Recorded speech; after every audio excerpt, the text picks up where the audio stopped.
So like every time we have like this, we have a need to belong, to be part of a community. So like many times people come to Israel with this tendency of like a soul search, right? Hmm. But if they don't come with a full intention of converting, and they don't join, Orthodox community that leads them to an Orthodox conversion, then they end up usually joining another kind of community, and then dragging Jews who potentially were supposed to join our natural pool of existence, which should be the Orthodox observance, to different other communities. And we as a nation here, after being so prosecuted, not just physically, but spiritually, we have to remember that we're spiritually prosecuted, not just physically prosecuted. We're physically prosecuted for a spiritual reason. The reason is, just like remember in school, nobody liked the kids who were like the righteous kids who would go and snitch to the teacher, right? In a way, this is what Jews are in the world. Snitches. Not snitches, but in a way, like, the ones who remind the world of the compass of morality, Yes. of the consciousness of serving God, basically. And serving man. Serving men. And look how many people around America are starting, non Jews, are starting to keep Shabbat because all of a sudden they're waking up to the idea saying that if Jesus kept Shabbat and not Sunday, how come we ended up switching Shabbat for Sunday? God said in the Bible, in the same Torah that we're reading, and it's understandable also in the New Testament, Mhm. that Jesus kept Shabbat. So how did we end up with Sunday?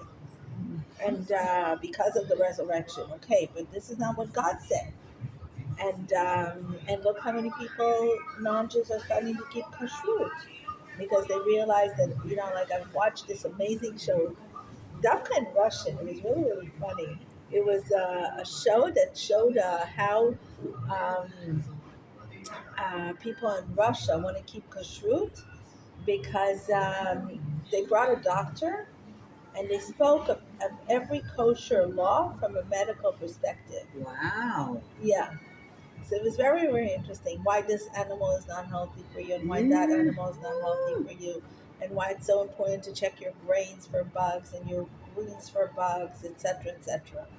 So, and look how many people in America today Yep. I couldn't are believe. becoming kosher, right? So it's actually very interesting. It's a similar, like there's a lot of similarities between Jewish kosher and Islam kosher. Mm-hmm. But that's more on a spiritual side, less on a health side, as far as Okay. I know. But there's a lot of things that they eat that we wouldn't eat. Mm. But anyway, so it's like we want to. I think this is the bottom line. We want to come back to the natural way of existence. The natural way of existence is actually very interesting. If you talk about biological neuropsychology today, which basically intertwines the body and the soul. Right. We're understanding more and more scientifically how the body and the soul are one entity. So what we eat is what we are. They're talking about it a lot in biology now. Is what we eat is who we are. So also on a spiritual level, what we eat is who we are. What we study. What we study, also what What we we listen to, follow. what we see, Yes. what we follow, what What we we do. read. Yep. Right. So it all it's all incorporated into who we become. And if I have anxiety, it's because of what I ate, but also because of what I ate spiritually. If I was reading or watching whatever stuff that is infusing anxiety, then I become a more anxious person. That's so true. Right? If I feed myself with bad news, then I become more depressed, more It's nihilistic, very true. I more believe in a bad world. I don't believe in the existence of goodness. So I Yes. become more and more depressed. Yeah. And same thing with food. So we want to come back to the natural, healthy way of existence that we're feeding ourselves both physiologically and spiritually, mentally. When I say spiritually, I mean mentally. Yeah. With good food, but not only good in the sense of what we know and like whatever. When you talk about food today, you're like you go on, yes gluten, no gluten, yes keto, no keto, yes whatever, vegan, no vegan. Everybody has their ideas about what healthy is, but we have the basic foundation of what healthy is, which is number one, kosher. From there, you can start talking about vegan or not vegan, or gluten or no gluten, etc. But the number one is kosher. So I feed myself kosher food, and I feed myself also kosher news, and I feed myself also kosher speech. There's a lot of people that don't really realize what goes into kosher and what it means. It's like I've started reading the OU newsletter and articles by the rabbis on what they're doing when they're overseeing kashrut food. And it's not just is the meat kosher, does the fish have scales? It's also what is being used to process it. What are the chemicals that are being used? Are they being used in non kosher food too? Preservatives, all that stuff. What kind of a life? I hear a lot of rabbis talk about these days. Since we are becoming more and more aware of the suffering of the animals. What are the kosher rules of butchering an animal That's another in a thing. particular way? But what about the anxiety that the animal had to go through Yes. until the butchering stage? Yes. The whole How they're extension of kept.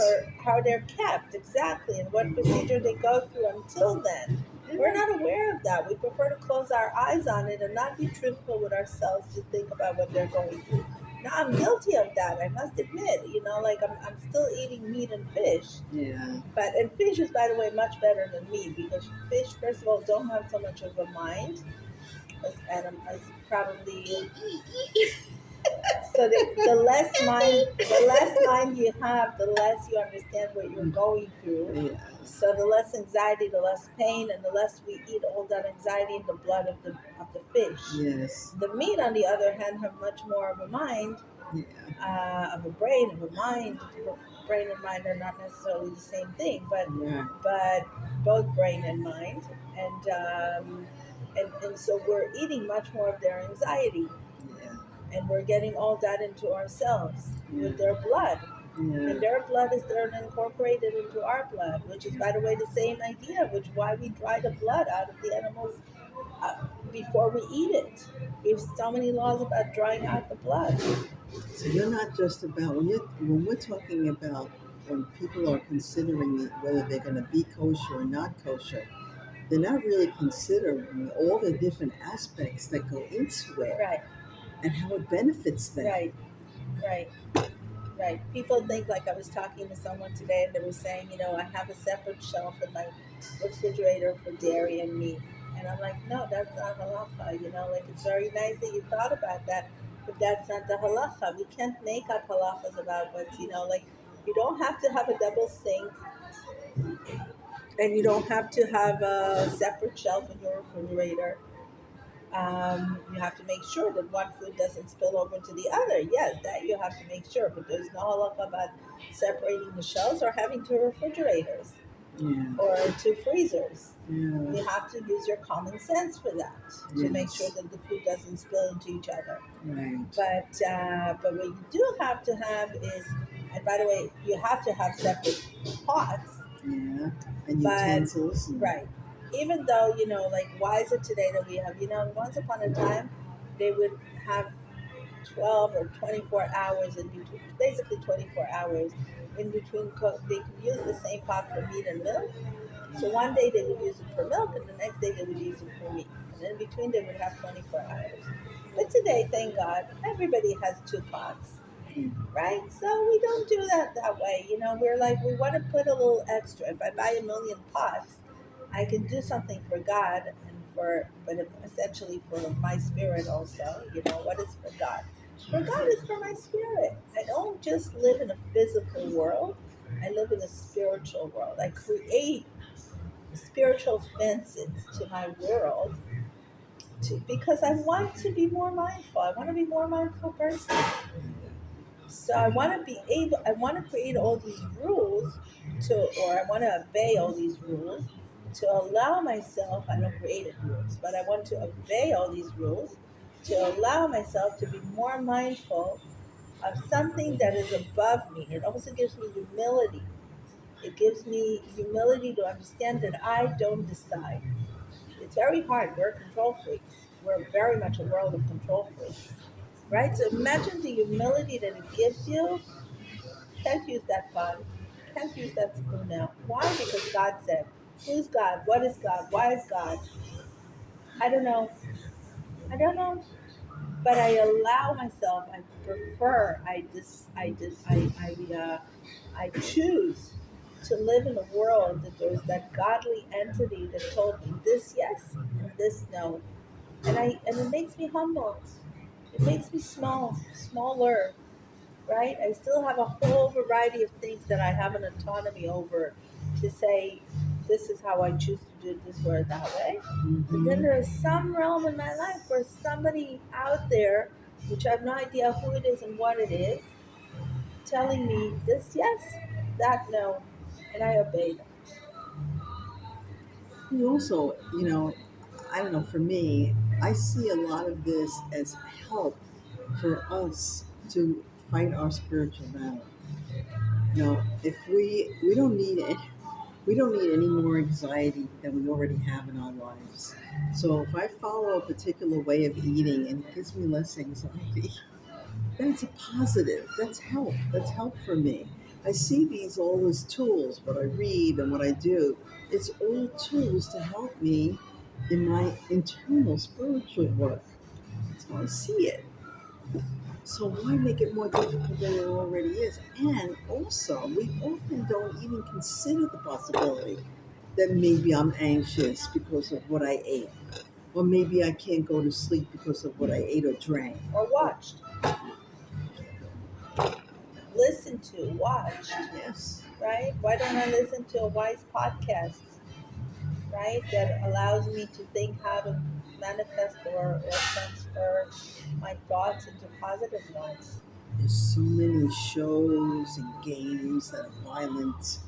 We don't even realize the impact that's having on us. I come to the point where I switch the channel. I don't want to see it anymore. Right? It does impact me. It makes me anxious. I feel like Right? I'm But we should anxious. be mindful enough to just not even turn on something that will add anxiety to our lives. It will add. It's not chances are that it will make me anxious. It Mhm. will make me anxious. It will make me depressed to listen to the news. It will lead to nothing good. And it will lead to my feeling of helplessness to look at all the decisions of these politicians who are running our lives and to know that I'm helpless and I can say all I think about it and have all the quarrels with my friends about what they think about it, and it will make no difference in the world except for add anxiety to our lives. I know. And you know what I've noticed? It's like the same, the news, it's the same every day with a slight variation. Once in a while something, And then they huge tell us, happens. this prime minister is friends with that prime minister, and the next day they're not friends, and like it's fooling us in the eye and twisting us around their finger 24/7, pretending that we don't remember what they said yesterday about how they liked each other, and we forgot that today. What happened to yesterday? You didn't like each other, and today you're best friends, or the other way around. And like, what about all the, weapon exchange that in the meantime you're doing behind our backs while you're telling us that you're making peace between this nation and that nation, Oh, I know, it's and incredible. Oh, yeah, yeah, it's just and incredible. listening to all that adds so much like thoughts to my mind I know, that I don't have any influence over. I know, I know. So it adds so much anxiety, so much lack of calmness.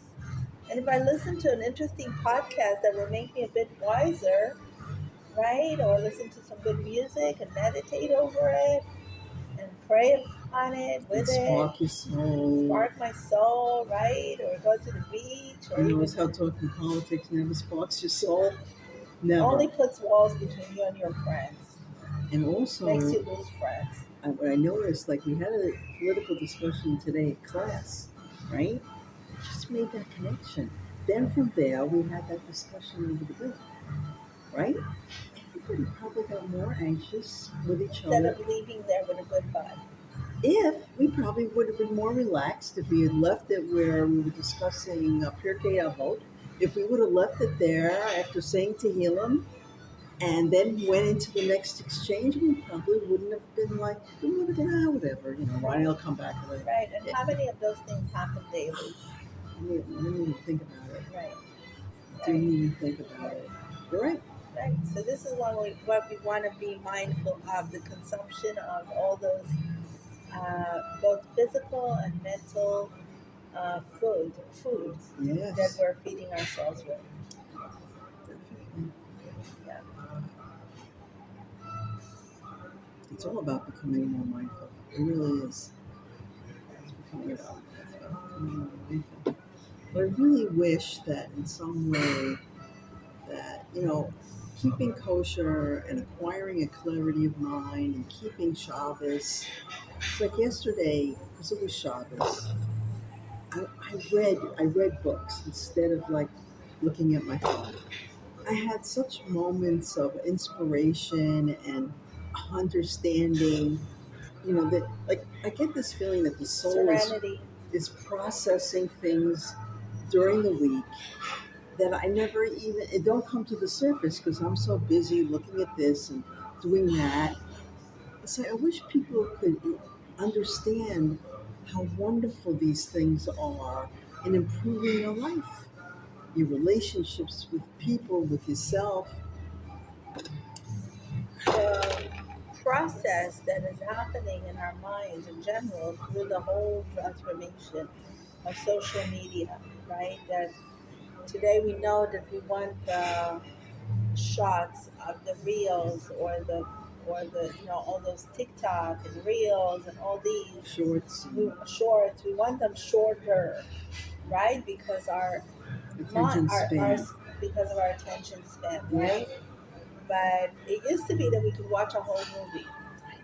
Now, thank God, after a few good years of getting very much involved in all these kinds of shorts, the podcasts came back into the world, right? It means that there is a big uprising of spiritual it's need true. Yeah, it's for true. intellectual, thoughtful food, right? Yeah. But there are a lot of people who are still very addicted to shorts and have not worked out their attention span to watch these long whatever, right? It used to be that we all watch a whole movie, right? So, and it's gotten shorter and shorter, I know. They, right? they say one word and that's And we you all. already lose your concentration, right? So we want to go back to that place of like, that's what I said that in reference to what you said about Shabbos. Mm, On Shabbos, we keep a long thought because when you read a book or at least an article, you're expanding. We are expanding our way of thinking. mm, The neuronic work that is happening mm-hmm. is allowing our brain to actually, it's the opposite of what happens in a dementia state of mind. Mm, Every time that we're expanding a thought, mm-hmm. and we're going into a learning process of something, which happens much more with reading Yeah. than with listening. Mm, And we're becoming smarter, and our attention deficit is becoming smaller. And as we grow, as goes on, children are becoming much more attention deficit. Adults too. Everybody's complaining about attention deficit today. But what are we doing to change that? Watching more shorts or watching more stuff? Watching and reading. Reading is really, really important. We have to read. And by the way, listening. Remember the time in the world where there were, in Israel, it was very famous back in the 70s. Television in Israel, it took television much longer. Like when I was a child, even in the 80s, yeah, we still had black and white television. wow. And we And had one channel, wow. Right. and we had like a few hours for children Right. and then a few hours for adults, and that's it. By 11, 12 o'clock, there was nothing to watch. Okay. And in those days, what we had a lot, what a lot of children were doing, were listening to podcasts like child podcasts on the radio. We had either storytelling on the radio or Yeah. child podcasts on the radio. So even if you were too lazy to read, your imagination was working extra hours when you're only listening to something and not watching. When you're watching something, your imagination works much weaker. So It's the neuronic interesting. work is much Wow. is reduced tremendously. I find when I listen to a lot of Torah classes, they only get to one level. You know, they're giving you information. It's like you have to read a book to see the process that the person went through to come up with these Right, ideas, what observations they made, what expansions they made on or that, but when you're listening, they're just telling you a bunch of facts. right. Just like the Mishnah we were reading today, right? There's four kinds of students. Mm. How do you process information? Are Mm-hmm. you stuck with just the chokhmah? Okay, so you swallow information and then you spit out information. Mm-hmm. Or are you moving towards bina and dad from your chokhmah? Are you swallowing information, processing through it, making it your own, becoming a new person from it, and then coming with a new insight to the world that is yours based on ancient or older information? So it's not only just what the person before you said, it's what they said and the ones before them, plus what you figured out. And then you spit out new information into the world that is a different level, that is more accurate accurate or extended for our generation. And it came to me all of a sudden that, like, Baruch Hashem, we have like the Jewish tradition, everybody, not just the Jews, like everybody, is bringing a lot. Like, I know for myself that, seeing the developments that are happening in the